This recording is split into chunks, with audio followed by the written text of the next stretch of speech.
13 March 2026 தவக்காலம் 3ஆம் வார வெள்ளிக்கிழமை.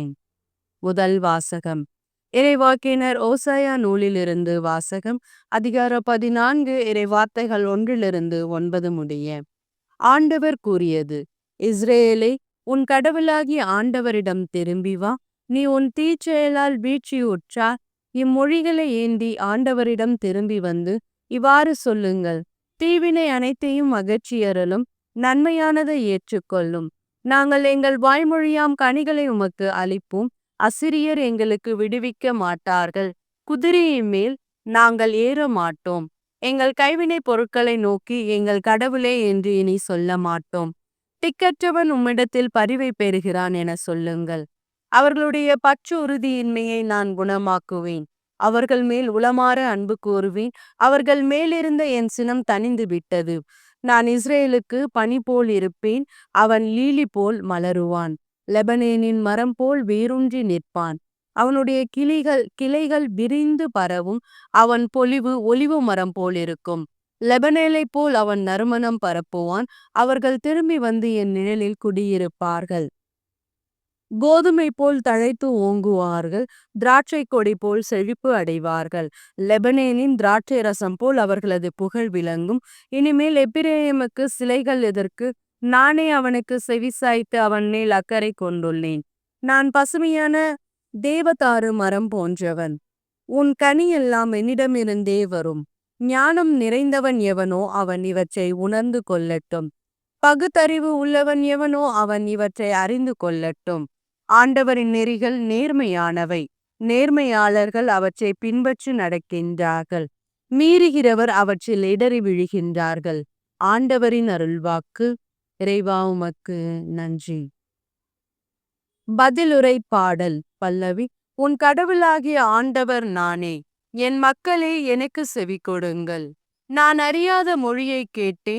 தோளினின்று உன் சுமையை அகற்றினே. உன் கைகள் கூடையினின்று விடுதலை பெற்றன. துன்ப வேளையில் என்னை நோக்கி மன்றாடினீர்கள், நான் உங்களை விடுவித்தேன். பல்லவி. உன் கடவுளாகிய ஆண்டவர் நானே. என் மக்களே, எனக்கு செவி கொடுங்கள். இடி முழங்கும் மறைவிடத்து நின்று நான் உங்களுக்கு மறுமொழி கூறினேன். மெரிபாவின் நீரூற்று அருகில் உங்களை சோதித்தேன். என் மக்களே, எனக்கு செவி கொடுங்கள். நான் உங்களுக்கு எச்சரிக்கை விடுக்கிறேன். இஸ்ரேலே, நீங்கள் எனக்கு செவிசாய்த்தால் எவ்வளவு நலமாயிருக்கும். பல்லவி. உன் கடவுளாகிய ஆண்டவர் நானே. என் மக்களே, எனக்கு செவி கொடுங்கள். உங்களிடையே வேற்று தெய்வம் இருத்தலாகாது. நீங்கள் அந்நிய தெய்வத்தை தொழலாகாது.